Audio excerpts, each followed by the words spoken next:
ओम नमः सिद्धिभ्यः। नमो अरिहन्ताणं नमो सिद्धाणं नमो आर्याणं नमो वज्रायाणं नमो लोये सर्वसाहूणम्।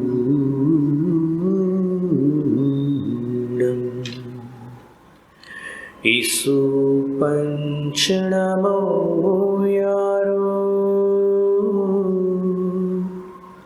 सव्पावपणासनो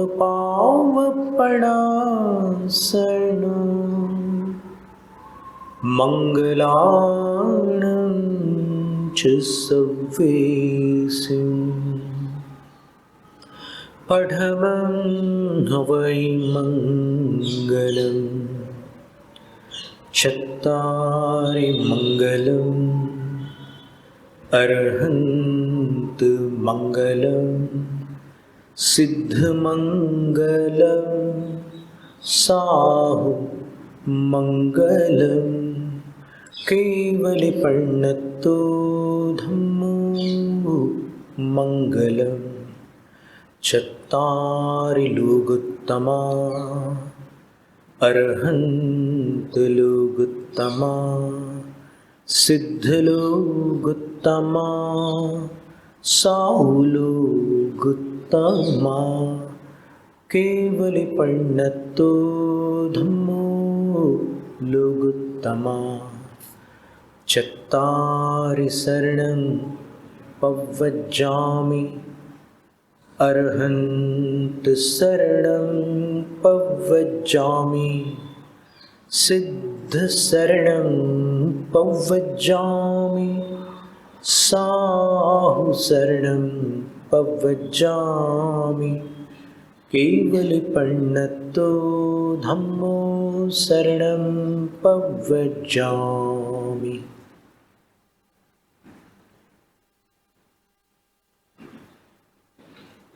जम्बूद्वीप संबंधी इस भरत क्षेत्र में वर्तमान हुंडावसर्पणी कालगत धर्म तीर्थ शासन नायक प्रथम तीर्थंकर भगवान श्री वृषभदेव को आदि लेकर अंतिम तीर्थंकर भगवान श्री महावीर स्वामी पर्यंत 24 जनराजों को भक्ति भाव से प्रणाम।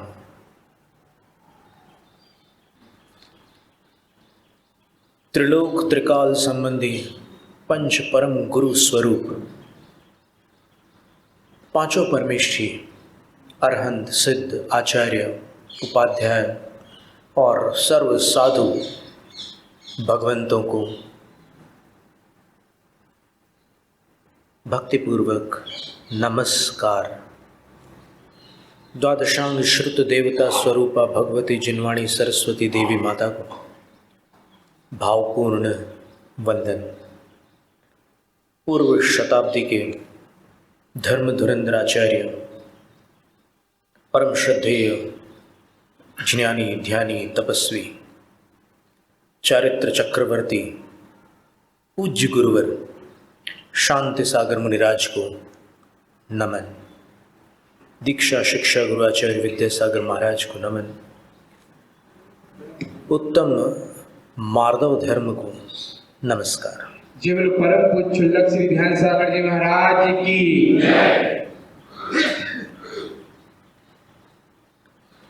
जैसे भृगु शब्द से भार्गव शब्द बनता है, भृगुरपत्यम पुमानिति भार्गवः,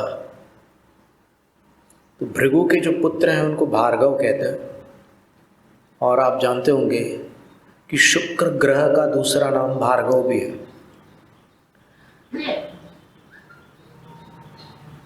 तो ये जो मार्दव शब्द बना है ये थोड़ा अपरिचित सा है। आप कभी लोक व्यवहार में मार्दव शब्द बोलोगे तो सामने वाला आपका मुंह ताकेगा, क्या बोल गया भाई, मार दो, पिटाई करने की सोच रहा है क्या। तो ये वस्तुतः मृदु शब्द है और उससे मार्दव शब्द का निर्माण हुआ है। मृदोर भावः कर्म वा मार्दवम,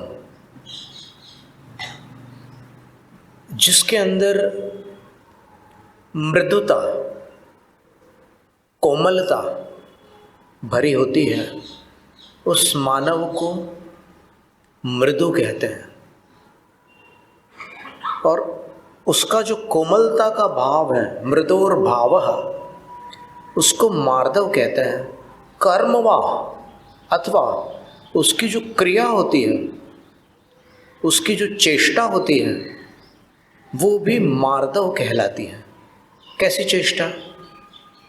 विनम्र प्रवृत्ति, क्योंकि जो कोमल होगा वो विनम्र होगा, झुकने वाला होगा।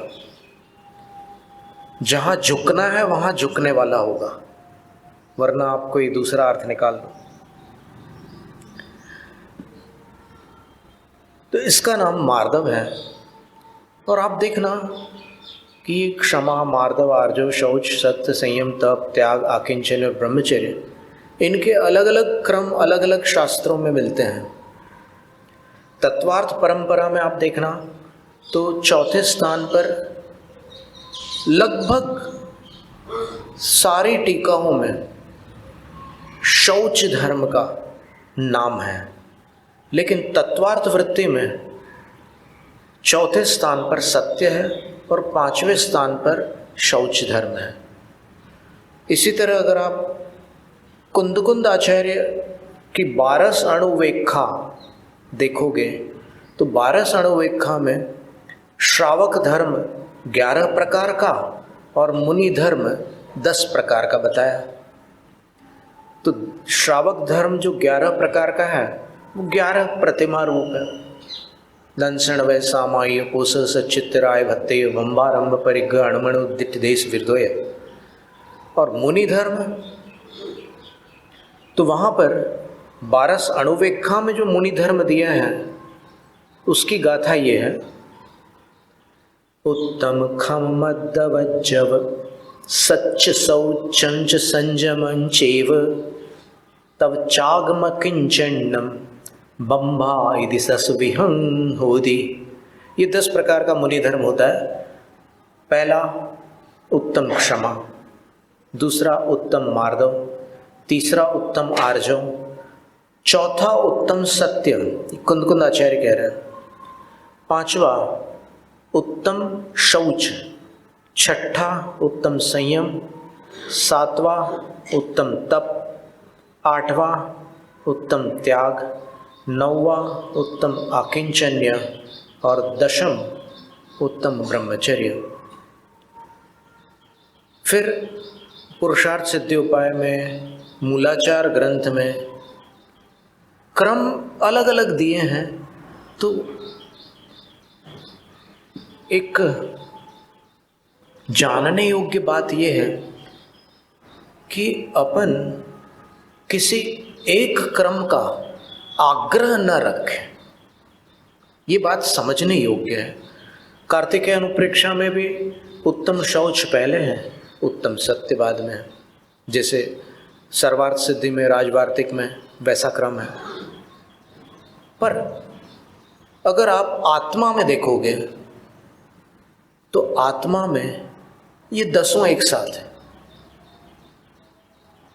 जिसकी आत्मा में उत्तम क्षमा है, क्या उसकी आत्मा में उत्तम मार्दव नहीं है? और किस क्रम से है? देखो, कषायों के क्षय का क्रम अलग है। श्रेणी में जाते हैं, ध्यान करते हैं, शुक्ल ध्यान करके कषायों का नाश करते हैं, तो वहां पर पहले क्रोध, फिर मान, फिर माया और फिर लोभ, ये क्रम है क्षय का। लेकिन इन धर्मों का जो अस्तित्व है वो क्रमिक नहीं है, एक साथ है।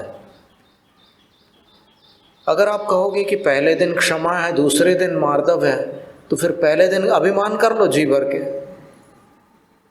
पहले दिन कपट कर लो जी भर के, पहले दिन लालच कर लो जी भर के, पहले दिन असंयम कर लो जी भर के। ऐसा नहीं है, ये सभी एक साथ होते हैं। और जैसा अपन ने कल पढ़ा था कि ये धर्म प्रवृत्ति रूप है, निवृत्ति रूप नहीं है। और प्रवृत्ति ऐसी प्रवृत्ति जिसमें दोषों से निवृत्ति है, गुणों में प्रवृत्ति है, दोषों से निवृत्ति है। इसलिए इसको संवर का हेतु कहा, क्योंकि संवर निवृत्ति के बिना हो नहीं सकता। संवर का अर्थ क्या होता है? संवर का अर्थ होता है आगमन को रोकना। किसके आगमन को? अशुभ के, पाप के, उसका नाम संवर है। अथवा एक ऐसी स्थिति भी आती है जब साधना करते करते इतने ऊपर चले जाते हैं, जब अशुभ के साथ शुभ को भी वो संवृत कर डालते हैं।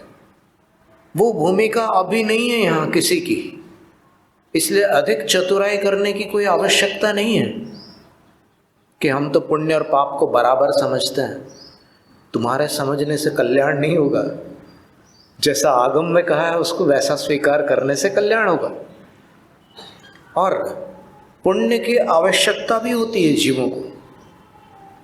अगर आप पुण्य को हेय मानकर आज ही ठुकरा दो तो आगामी भाव में बिना पुण्य के देवशास्त्र गुरु मिल सकते हैं क्या?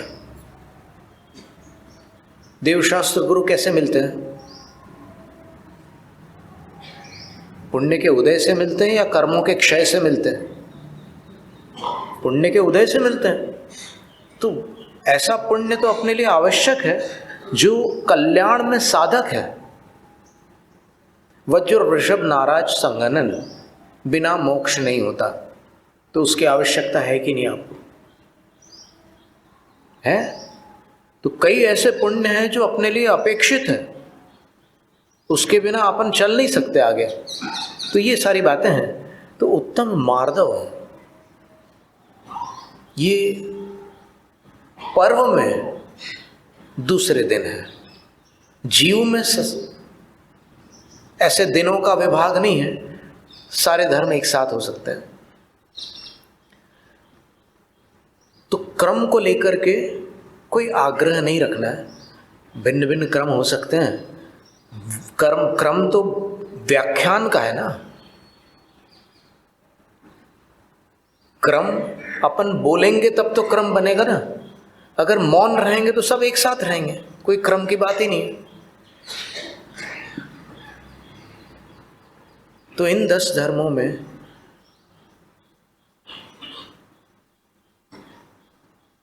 क्रोध की उत्पत्ति ही न होना क्षमा धर्म था, अर्थात शांत रहना क्षमा धर्म है।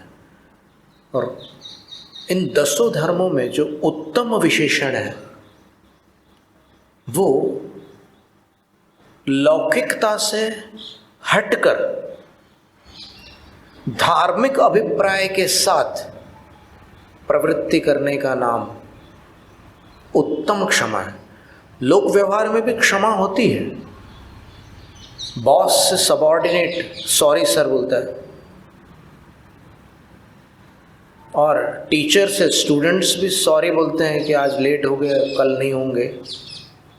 वो भी क्षमा याचना है। और फिर वो सर भी बोलते हैं कि अच्छा ठीक है, जाओ, आज तुमको क्षमा किया, कल ध्यान रखना। वो क्षमा व्यावहारिक क्षमा है।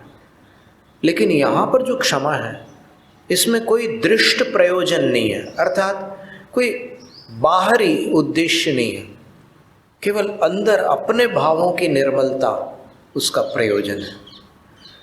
तो जिस क्षमा में, जिस नम्रता में, जिस सरलता में, जिस संतोष में, जिस संयम में, जिस तप में, जिस त्याग में जिस आकिंचन्य और ब्रह्मचर्य में कोई सांसारिक उद्देश्य न छिपा हो, वहां उत्तम विशेषण लगता है, अन्यथा उत्तम विशेषण नहीं लगता। अब ये बात तो स्पष्ट हो गई कि सांसारिक उद्देश्य नहीं है तो उत्तम क्षमा आदि है, और ये प्रधान रूप से मुनि धर्म है। लेकिन गौण रूप से श्रावकों को भी ऐसा उपदेश दिया गया है कि आप अणुव्रती हैं, आप प्रतिमाधारी हैं, तो आप भी इन धर्मों को अपनाओ अपनी भूमिका के अनुसार। आप मुनियों की बराबरी नहीं कर पाओगे तो आप अपनी भूमिका के अनुसार इन धर्मों को अपनाओ। जैसे पुरुषार्थ सिद्धि उपाय में जो श्रावक धर्म का वर्णन है, वहाँ पर सम्यक दर्शन, सम्यक ज्ञान, सम्यक चारित्र और मुनियों की भी कुछ क्रियाओं का अंत में दिग्दर्शन किया है, और साथ में कहा है कि श्रावक भी मुनियों की कुछ क्रियाओं को जो उनके लिए वर्जित नहीं है अभ्यास रूप में कर सकता है। जैसे मौन है, मुनिराज समय समय पर मौन धारण कर लेते हैं, वैसे ही श्रावक भी यथासंभव मौन आदि धारण कर सकते हैं। इसी तरह और भी कुछ क्रियाएं हैं मुनियों की। प्रतिमा योग धारण करते हैं मुनि, तो श्रावक कुछ काल के लिए प्रतिमा के समान अचल बैठकर सामायिक कर लेता है। ये सामायिक शिक्षा व्रत है, मुनि धर्म की शिक्षा मिलती है। तो वहां पर लिखा है कि उत्तम मार्दवादि भावनया उपगुहन अंग का वर्णन करते हुए अमृतचंद्र सूरी लिखते हैं कि अपने अभिमान को घटाकर आप अपने गुणों को बढ़ाइए। अभिमान ने आपके गुणों को रोक रखा है, इसलिए ये मार्दव श्रावकों के लिए भी उपयोगी है। वो अगर विनम्र हो जाए तो गुणों में वृद्धि हो जाए। देखो, जिस वृक्ष पर फल लदे होते हैं वो झुका होता है, इसी प्रकार जिस प्राणी में गुण भरे होते हैं वो विनम्र होता है।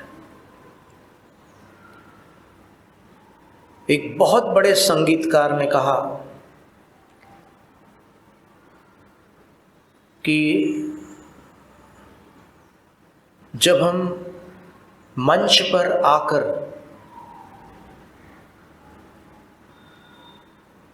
कार्यक्रम करते हैं तब कई बार श्रोताओं के मुख से वाह शब्द निकल पड़ता है, वो हमें सुनाई देता है, लेकिन हमारे गुरु ने हमें ये शिक्षा दी है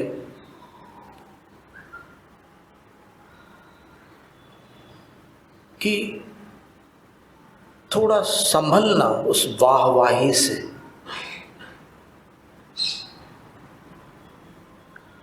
बड़ी खतरनाक बात है। और फिर उन्होंने एक उदाहरण दिया कि कोई ऐसे संगीतकार थे जो पहाड़ों पर रहते थे।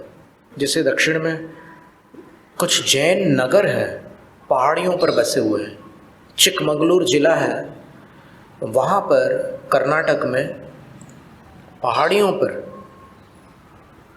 बलिगे, होरनाडु, समसे, कुद्रेमुख ऐसे ऐसे स्थान हैं जहाँ जैन लोग रहते हैं और पहाड़ में 24 घंटे उनके यहाँ पर पानी आता रहता है। वो नॉन स्टॉप पूरे साल भर पानी आता ही रहता है। पानी की कमी नहीं है, और वहाँ पर बड़े बड़े सर्प रहते हैं, लेकिन आप उनको ना छेड़ो तो वो आपको कुछ नहीं करते। बहुत बड़े बड़े सर्प, मतलब 17-17 फुट के सांप, लेकिन वो किसी को छेड़ते नहीं, कुछ नहीं करते। तो वहाँ पर घर दूर दूर है, क्योंकि पहाड़ में हर जगह घर नहीं बन सकते। अगर उस स्थान पर पहाड़ की डिजाइन ऐसी हो कि घर बन ही नहीं सकता तो कैसे बनेगा? तो दूर दूर घर है, और वहां पर चौकों में साधु लोग आहार के लिए जाते थे। क्या भव्य वातावरण था वहां पर। तो वो संगीतकार पहाड़ियों पर रहने वाले थे। बोलते हैं कि जब ऊपर चढ़ना होता है तब हमें नीचे देखना पड़ता है। ध्यान देना, बहुत गहरी बात है ये। जब ऊपर चढ़ते हैं तब नीचे देखकर चढ़ते हैं। आपको भी अनुभव होगा ना, शिखर जी चढ़ते समय जब ऊपर चढ़ते हैं तब आप इधर उधर थोड़ी देख सकते हो, तब आपको नीचे देखकर चढ़ना पड़ता है। और नीचे उतरते समय आप चाहे जहां देखते रहो, दौड़ते हुए भी उतर जाते हो। तो इसमें एक बड़ा रहस्य छुपा हुआ है कि अगर आप नीचे देखोगे, अर्थात अपनी कला पर दृष्टिपात करोगे, आप वाद्य वादन कर रहे हैं अथवा गायन कर रहे हैं अथवा और भी कोई कला है आपके अंदर, आप अगर उस पर ध्यान दोगे तो फिर आपकी उन्नति होगी।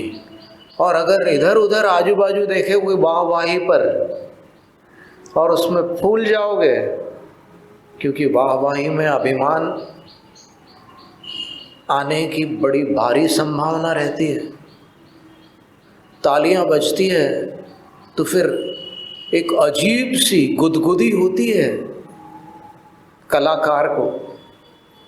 तो अगर उसमें फंस गए तो फिर उन्नति रुक जाएगी और वही तुम्हारा पुरस्कार हो जाएगा।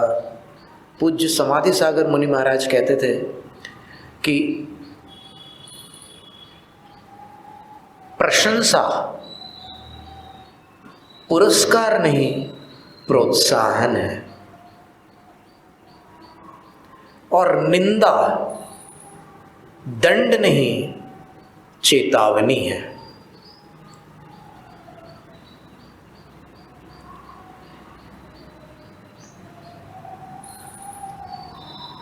राजवार्तिक ग्रंथ में 9वें अध्याय के 6ठे सूत्र के 3य वार्तिक में मार्दव शब्द की परिभाषा है। क्या? आचार्य अकलंक भट्ट कहते हैं, जात्यादि मदावेशाद अभिमाना भावो मार्दवम।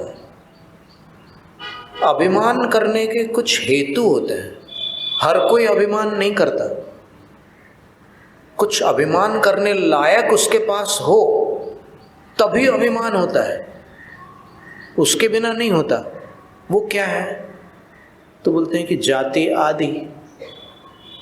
अभी आदि शब्द बड़ा खतरनाक है, आदि में पता नहीं क्या क्या आ जाता है। तो आचार्यों ने बताया है कि जाति का अभिमान यानी माता के वंश का अभिमान होता है, कुल का अभिमान पिता के वंश का अभिमान कहलाता है, ज्ञान का अभिमान जो अपने पास कलाएं हैं, जो अपने पास अध्ययन है, जो अपने पास कंठस्थ रूप में अनेक शास्त्र मुख पाठ है, जो अपने पास वर्णन शैली है, जो अपनी व्याख्यान पद्धति है, जो अपने पास वाणी का प्रभाव है, जो अपना सुरीला स्वर है, और जो अपने पास तर्कणा शक्ति है, जो अपने पास प्रमाणों का संग्रह है, किसी का भी अभिमान हो सकता है। और वो जो मद होता है, मद शब्द का दूसरा अर्थ है नशा, और नशा जिस वस्तु से उत्पन्न होता है उसको मादक वस्तु कहते हैं। मादक पदार्थ कहते हैं। तो ये मद उत्पन्न कर डालते हैं, नशा पैदा कर डालते हैं। तो वो मनुष्य जिसके अंदर मद उत्पन्न हो जाता है उसकी मृदुता नष्ट हो जाती है। देखो, मृदु शब्द को मराठी में मऊ बोलते हैं। ध्यान दिया आपने? हमने ध्यान दिया था। चौके में एक बार हमने ऐसे डोसा को ऐसे करके पूछा तो सामने वालों किसी ने बोला, अम्मा ने किसी ने, कि मऊ है महाराज। मऊ है यानी मृदु है। तो ये मद मृदुता को नष्ट करते हैं। देखो, मद में भी म और द है, मृदु में भी म और द है, बस मात्राएं थोड़ी अलग है। तो यहां आचार्य कह रहे हैं कि जाति आदि के मद के आवेश से जो अभिमान उत्पन्न हो जाता है उसका अभाव मार्दव है। अब उसका अभाव कैसे करेंगे? जिसके पास अभिमान करने योग्य कोई साधन है वो अभिमान न करे, इसका उपाय क्या है? तो संगीतकार ने तो कह दिया कि नीचे देखकर चलोगे तो फिर ऊपर चढ़ोगे। बहुत सुंदर सूत्र हो गया, ये तो एक सुविचार हो गया कि ऊपर चढ़ने के लिए नीचे देखकर चढ़ना पड़ता है। आप सीढ़ियों पर चढ़ते समय भी देख लो ना, पहाड़ की तो बात बहुत दूर की है। आप सीढ़ियों पर चढ़ते समय भी अगर आजू बाजू देखोगे ना तो फिर ऑर्थोपेडिक सर्जन के पास जाने की नौबत आ सकती है, हड्डी के डॉक्टर के पास। इसलिए इसका उपाय समझना आवश्यक है, जो मूलाचार ग्रंथ में बताया है। वो क्या उपाय है उसको हमने अलग से संस्कृत में अपनी भाषा में संग्रहित कर लिया। हमें ऐसा लगा कि ये इतनी सुंदर बातें हैं कि जैसे कई लोग नोट्स बना लेते हैं ना, कुछ अच्छी अच्छी बातें को संग्रहित कर लेते हैं, वैसे ही हमारा मन हुआ कि हम भी इसको संग्रहित कर लें। कितनी अच्छी बात बताई है वहाँ पर। उसमें सबसे पहले लिखा है कि शरीर से आप 7 प्रकार की विनय करो। तो शरीर संबंधी जो मद है, यानी जो मद शरीर से दिखाई पड़ता है कि देखो कितना घमंडी है। कभी कभी देखना आप किसी की चाल कैसी रहती है, जैसे कि वो दुनिया का बादशाह हो, इस तरीके से चलता है। और कुछ लोग जिम जाने से पहले तो ऐसे साधारण चाल चलते थे और मात्र 1 हफ्ते जिम जाने के बाद ऐसे चल रहे थे, छाती फुलाकर। अभी छाती फूली नहीं है लेकिन चाल बदल गई। हमारे गुरु महाराज आचार्य विद्यासागर महाराज जी कहते हैं कि एक दौलत का मद भी होता है, जिसको रत्नाकर शावकाचार्य में ऐश्वर्य का मद कहा है। तो वो दौलत आती है, उर्दू में उसको दौलत शब्द के द्वारा अभिहित किया जाता है, दौलत। तो उसी से मिलता जुलता एक शब्द है दो लात। तो दौलत जो होती है वो 2 लात मारती है, इसलिए उसको दौलत कहते हैं। ऐसा आचार्य श्री का एक उत्प्रेक्षा रूप कथन है। कैसे? तो बोले कि वो जब आती है तो एक ऐसी लात मारती है कि मनुष्य एकदम अकड़ जाता है, ऐसे वो झुकना बंद कर देता है, और जाते समय फिर एक लात मारती है तो एकदम झुक जाता है, होश ठिकाने आ जाते हैं। और प्रायः करके जो दरिद्रता से निकलकर संपन्नता को प्राप्त हुए हैं वो कुछ काल तक,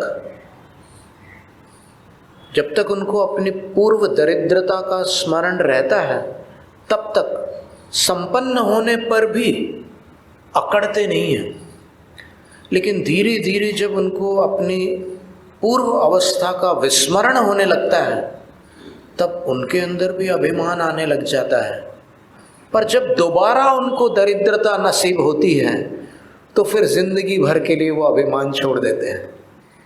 फिर भले वो संपन्न हो जाए, लेकिन अब वो हमेशा याद रखेंगे कि भाई कोई भरोसा नहीं लक्ष्मी का। हम गलत समझते हैं कि लक्ष्मी हमारे पीछे है। लक्ष्मी केवल हमारे पुण्य के साथ दे रही है। लक्ष्मी पुण्य का साथ देती है, आदमी का नहीं। आदमी भूल जाता है, भूल कर बैठता है कि लक्ष्मी मेरे साथ है। लक्ष्मी किसी के साथ नहीं होती। जब तक आपका पुण्य साथ में है तब तक लक्ष्मी आपके साथ है। जैसे पुण्य समाप्त तो कुछ भी समय नहीं लगता, करोड़पति रोडपति बन जाता है, कुछ नहीं बचता। तो यहां पर देखो मूलाचार में जो क्रियात्मक मार्दव का विवरण है, बहुत सुंदर वर्णन है। आप चाहें तो लिख लेना, और चाहे अगर स्मरण में रह जाए तो स्मरण में रख लेना। हमने तो इसको लिख लिया था। अभ्युत्थानं प्रणमन मासन दानं तन प्रदानं च अनुवर्तनं तथासन परिहरण मथानुगमनं च सप्तेति काय विनयश् चतुर्विधो वाचिको भवेद् विनयः हितमित परिमित भाषण मनुवीचि वचस्तथैवेति अकुशल मनोनिवृत्तिः कुशल मनोवृत्तिरिति मनो विनयः द्विविधः प्रोक्तः समये जैनाचार्यो विनयमूर्तिः। कितने प्रकार की विनय हो गई? 7 कायिक विनय, 4 वाचिक विनय और 2 मनोविनय। तो कितनी संख्या हुई कुल? 7, 4 और 2।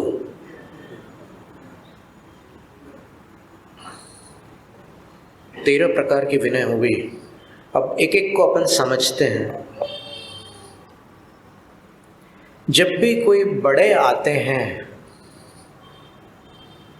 या फिर अपने से बाद में दीक्षित हैं लेकिन फिर भी वो साधु हैं, तो साधु के आने पर उठकर खड़े हो जाना और 7 कदम सामने जाकर उनका स्वागत करना। आइए आइए आइए। 7 कदम, ये स्मरण में रखने की बात है। फिर दूसरा है उनको प्रणाम करना, उनके सम्मुख जाकर के उनको प्रणाम करना। तीसरा है उनको आसन प्रदान करना, ऊंचा आसन देना। चौथा है अनुप्रदान करना। अनुप्रदान का अर्थ होता है उनके योग्य कोई भेंट उनके लिए प्रदान करना। जैसे गृहस्थ लोग हैं वो द्रव्य चढ़ाते हैं और साधु लोग आए हुए साधु को शास्त्र भेंट कर देते हैं, कभी पिच्छिका दे देते हैं, कभी अन्य उपकरण, माला वगैरह भी देते हैं ना। साधु लोग एक दूसरे को माला भी देते हैं और कई बार आचार्य परमेष्ठी गृहस्थों को भी माला भेंट कर देते हैं। हमारे गुरु को तो हमने देखा हुआ है कि आचार्य विद्यासागर महाराज श्री बुंदेलखंड में थे और जबलपुर के एक सज्जन दक्षिण से चंदन माला लेकर के आते थे और आचार्य श्री के सामने रख देते थे और आचार्य श्री वो माला अपने संग वालों को भी देते थे और फिर और श्रावकों को भी दे देते थे। फिर अनुवर्तन, उनके गुणानुरूप यथा योग्य भक्तियों का पाठ करना। आप 4 लाइनें पढ़ सकते हैं। जैसे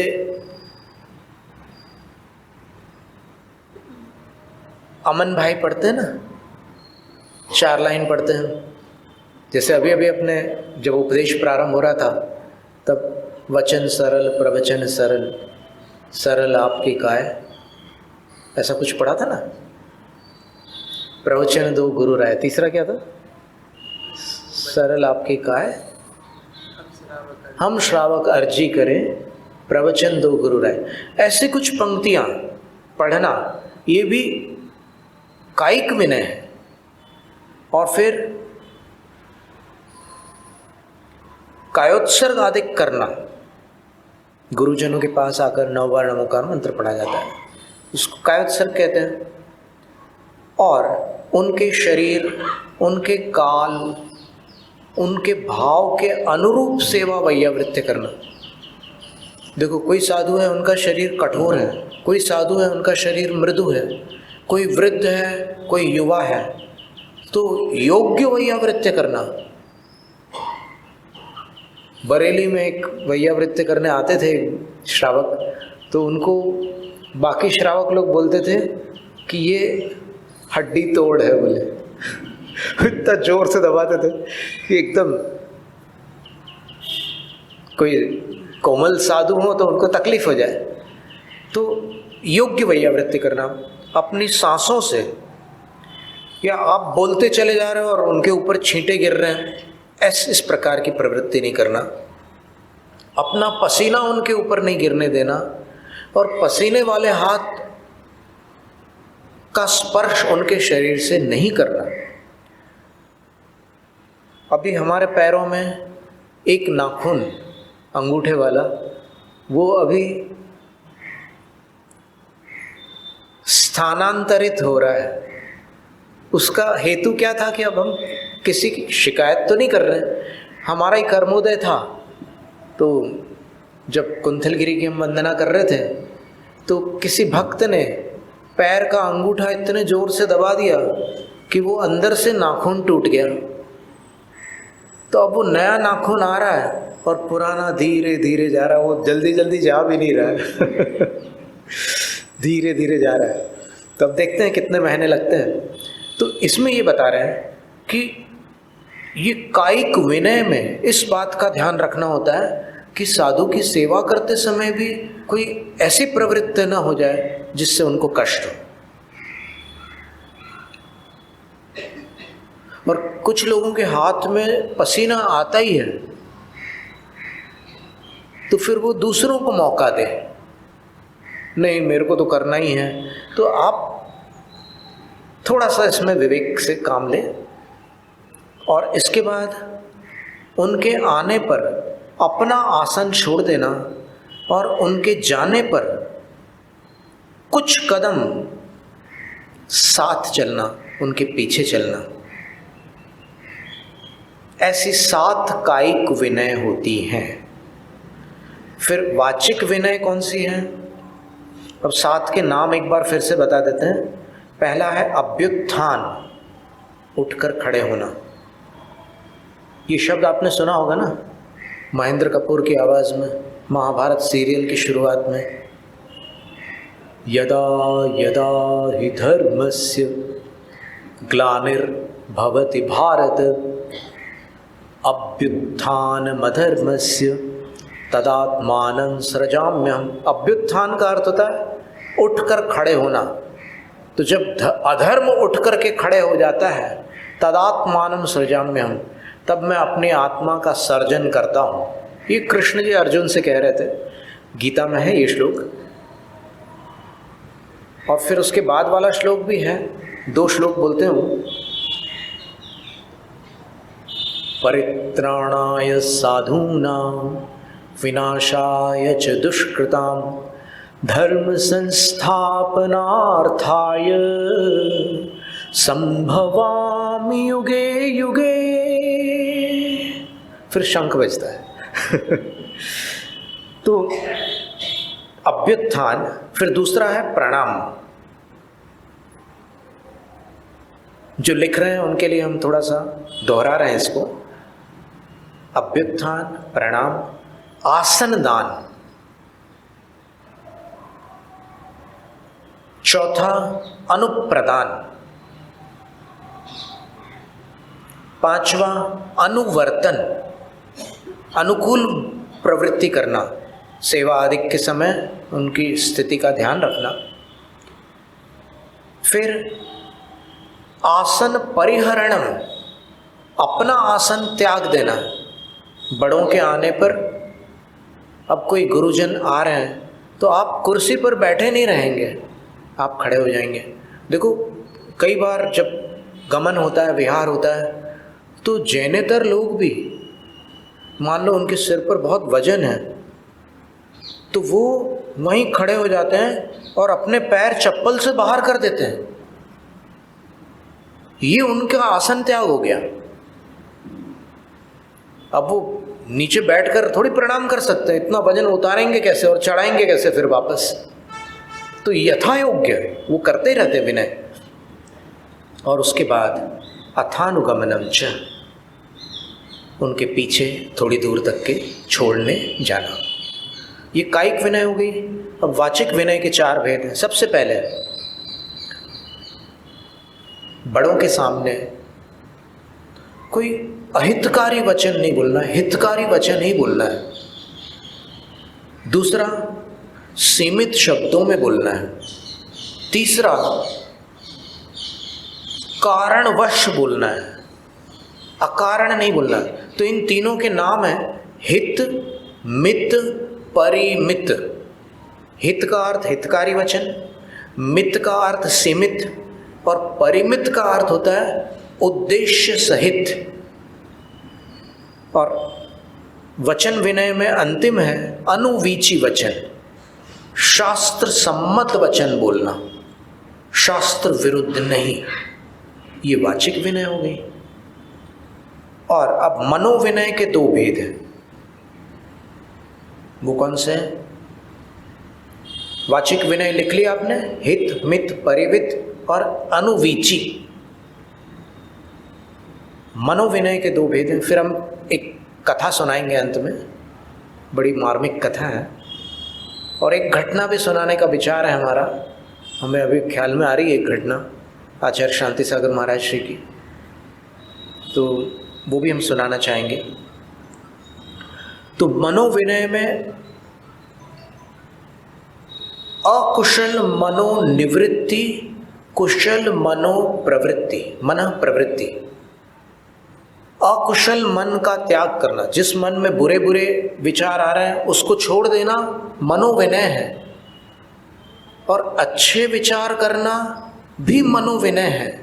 तो बुरे विचार को छोड़ना एक प्रकार की मनोविनय हो गई, और अच्छे विचारों को धारण करना ये दूसरे प्रकार की मनोविनय हो गई।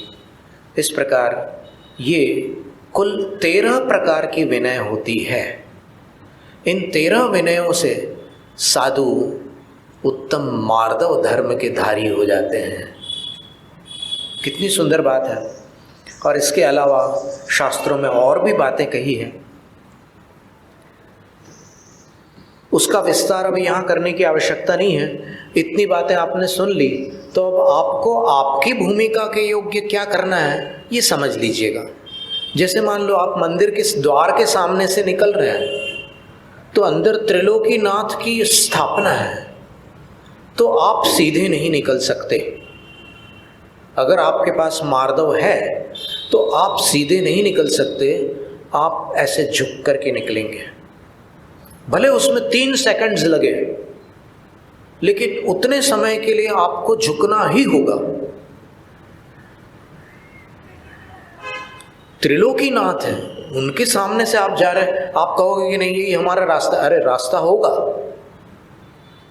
पर ये जरूरी है कि पूरे रास्ते भर आप ऐसे ही सीना तान कर चलो?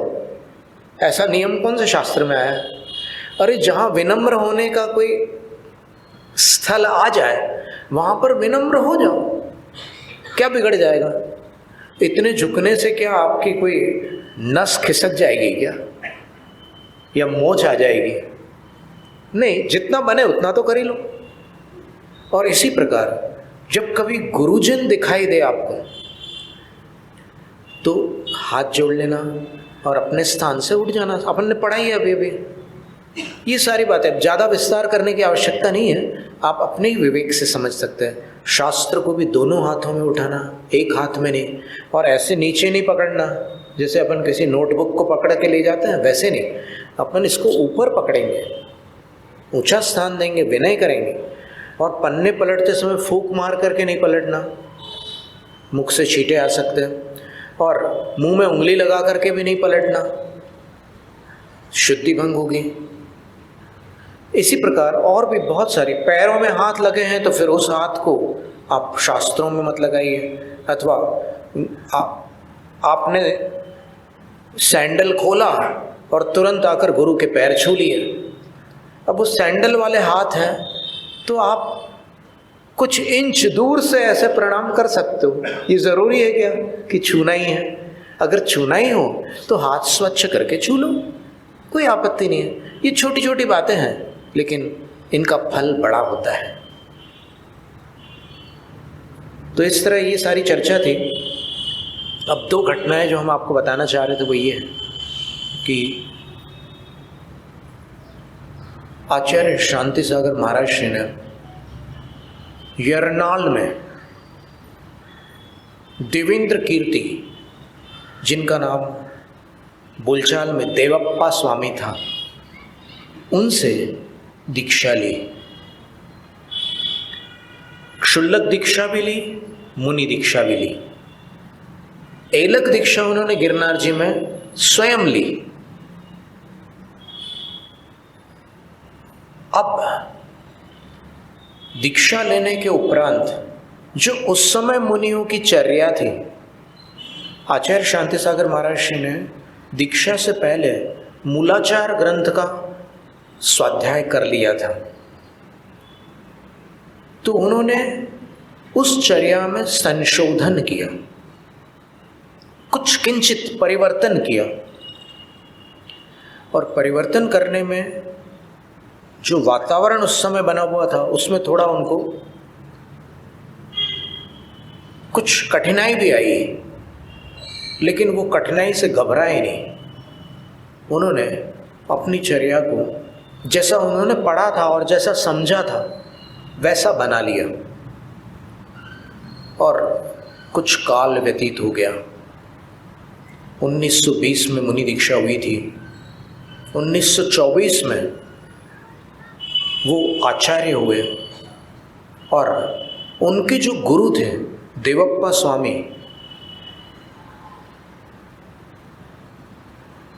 उनका एक बार मिलन हुआ।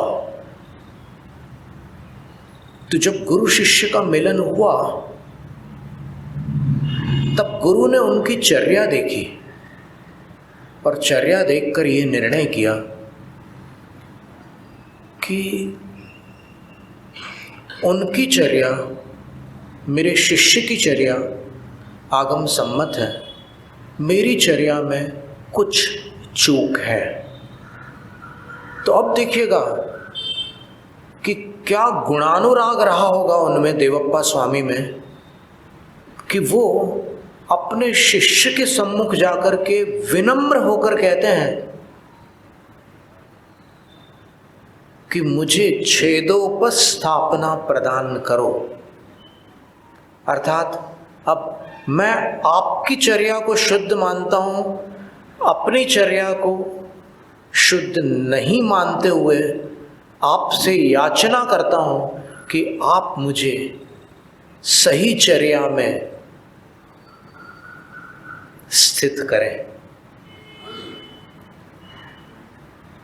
तब फिर शांति सागर आचार्य महाराज ने उनको छेदोपस्थापना प्रदान की और उन्होंने अपने उत्तम मार्दव गुण से आगम का मार्ग अंगीकार कर लिया। क्या घटना है ये, अलौकिक घटना है।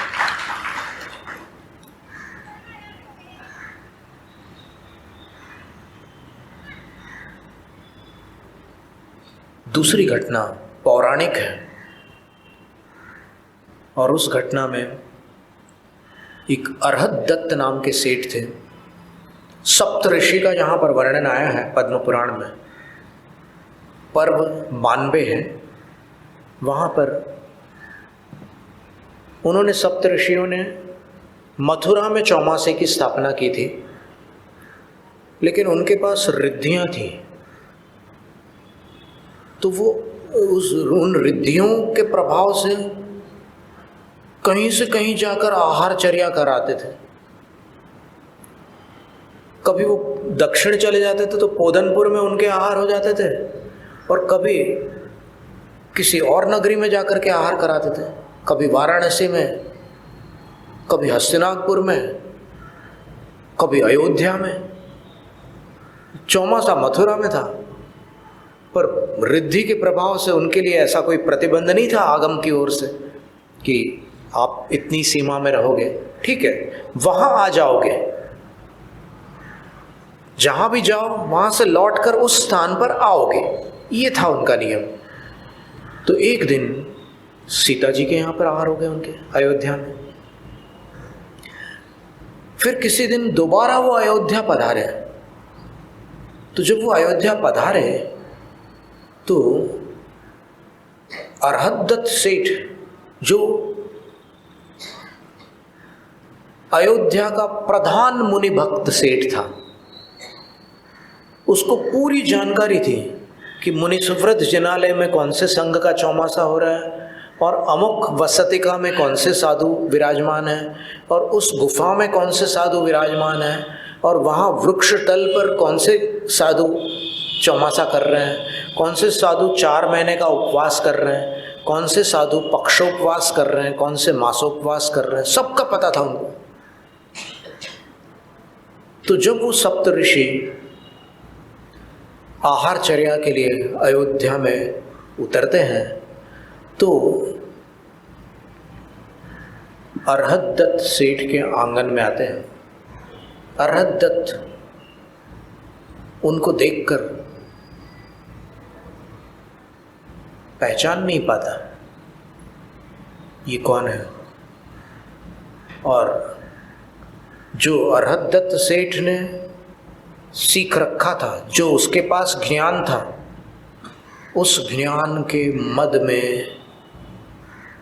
वो उन ऋषियों को असाधु मानकर न तो हाथ जोड़ता है न ही आसन छोड़ता है। लेकिन सेठ की पुत्र वधू उनका विधिवत पड़गाहन करके उनको आहार दान देती है। सेठ उसको नहीं टोकते, क्योंकि अब किसको किसको क्या क्या समझा है, ये दुनिया है, सबके अपने अपने दिमाग चलते हैं और सबकी अपनी अपनी श्रद्धा होती है। तो सेठ उसको नहीं टोकता, और जब वो साधु वहाँ से चले जाते हैं तो सेठ उनको छोड़ने भी नहीं जाता। बहू कुछ दूर तक पीछे जाती है, फिर वो ऋषि कहते हैं कि आप चिंता मत करो, हम चले जाएंगे। और वो अयोध्या में जिनालयों में जाते हैं, और उस जिनालय में भी जाते हैं जहाँ पर एक बड़े आचार्य विराजमान थे, सत्संग विराजमान थे। तो वो आचार्य भी उन मुनिराजों का स्वागत करने के लिए उठकर खड़े होते हैं और 7 कदम आगे जाते हैं, और आइए ऋषिराज, आइए पधारिए, इस प्रकार से स्वागत करते हैं। तो उनका जो संग था, संग के बहुत सारे साधुओं के मन में वही विचार आते हैं अरहद्दत्त सेठ वाले कि अरे ये चौमासे में कैसे चले आए हैं, चौमासे में तो सारे साधु एक जगह रहते हैं। और फिर चौमासे का एक नियम भी है कि 3 कोस की मर्यादा होती है, 3 कोस चलने पर प्रायश्चित होता है, 3 कोस के अंदर ही आवागमन हो सकता है। और 3 कोस के क्षेत्र सीमा कितनी होती है? 1 कोस 3.25 किलोमीटर का होता है। तो 3 कोस कितने का हुआ? 9.25 किलोमीटर। तो 9.25 किलोमीटर चलने पर प्रायश्चित है, कम चलो तो चलेगा, ये चौमासे का हिसाब है। तो फिर ये तो यहाँ थे ही नहीं, ये कहाँ से आ गए? और हमारे गुरु भी कैसे भोले बाबा है कि उनकी विनय कर रहे हैं जो ऐसी गलती कर रहे हैं। प्रत्यक्ष दिख रहा है कि चौमासे में नहीं चल सकते और ये चौमासे में कहीं बाहर से आ गए हैं, और हमारे गुरु उनकी विनय कर रहे हैं। संयोग ऐसा होता है कि काफ़ी वार्तालाप होता है उनका आपस में, गुरु का और उन सप्तऋषियों का, और वो शिष्य दूर से ऐसे देख रहे हैं, ऐसे टेढ़ी निगाह करके। अब द्युति भट्टारक जो थे आचार्य, उनका ध्यान शिष्यों पर नहीं था कि शिष्य क्या उपद्रव कर रहे हैं, क्या उल्टे सीधे विचार कर रहे हैं, उन पर ध्यान नहीं था। वो तो इनके साथ तन्मय थे, और जब वार्तालाप करके वो बाहर जाने लगते हैं, तब मंदिर की जो सीढ़ियाँ थी जहाँ से नीचे उतरा जाता है, उन सीढ़ियों से न उतरकर वो आकाश मार्ग से मथुरा चले जाते हैं। अब इस दृश्य को जब वो संघ देखता है, आंखों में आंसू आ जाते हैं।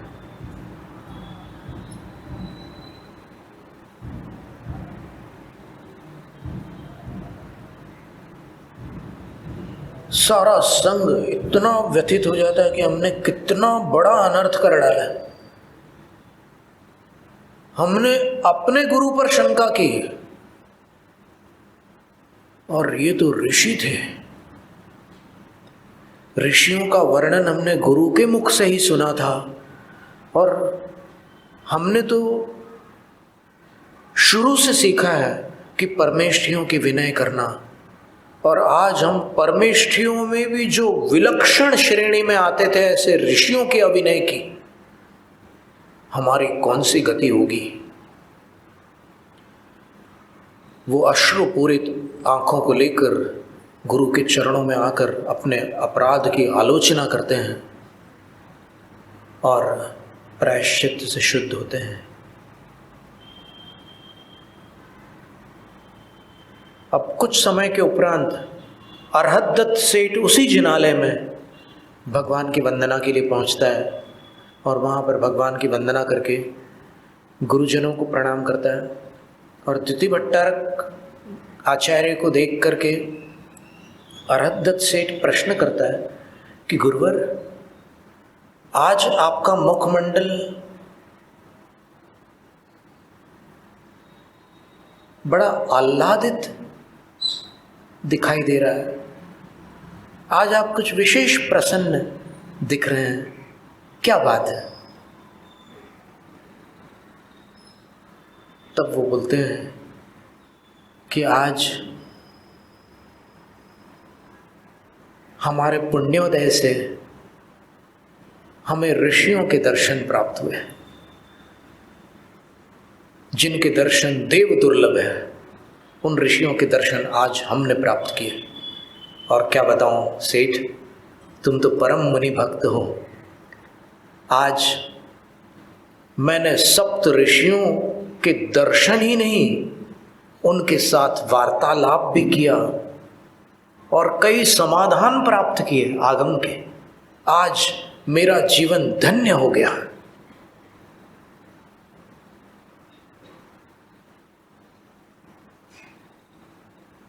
अब सेठ अपनी स्मृति को दौड़ाता है और विचार करता है कि वो 7 थे क्या, जिनको मैंने असाधु समझकर ना हाथ जोड़े ना आसन छोड़ा, वो 7 थे क्या? और स्मरण करने पर समझ में आ जाता है कि वो 7 ही थे।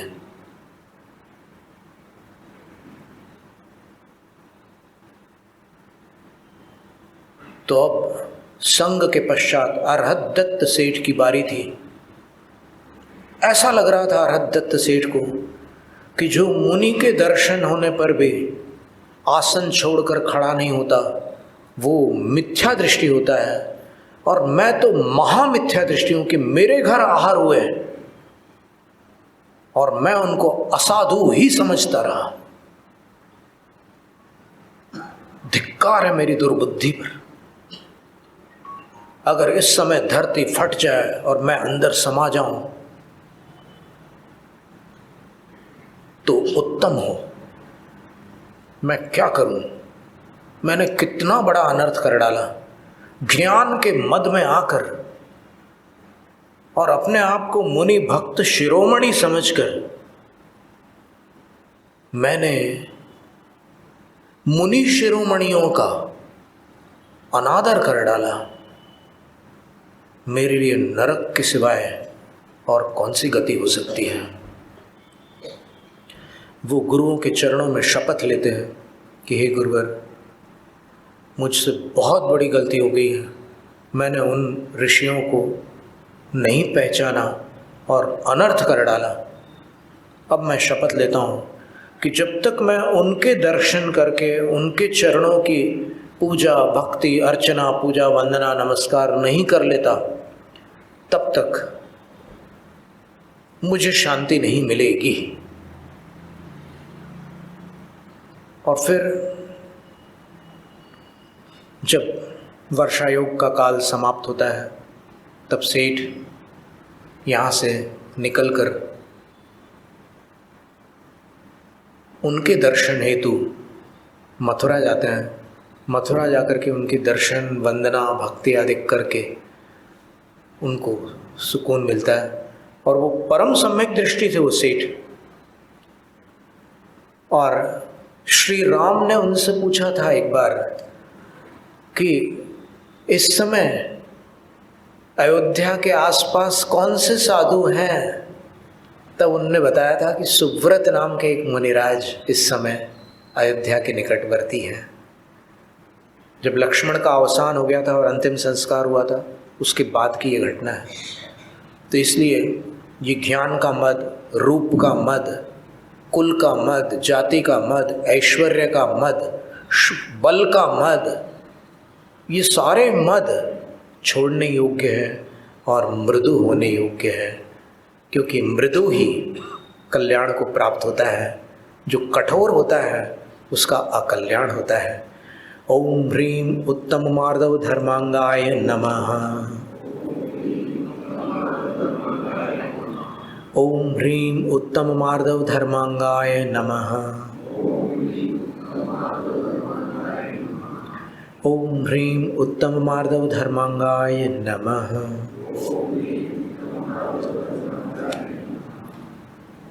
शास्त्र पठन में मेरे द्वारा यदि जो कहीं कहीं प्रमाद से कुछ अर्थ वाक्य पद मात्रा छूट गई, सरस्वती मेरी उस त्रुटि को कृपया क्षमा करें और मुझे कैवल्य धाम में माँ अविलंब धरे।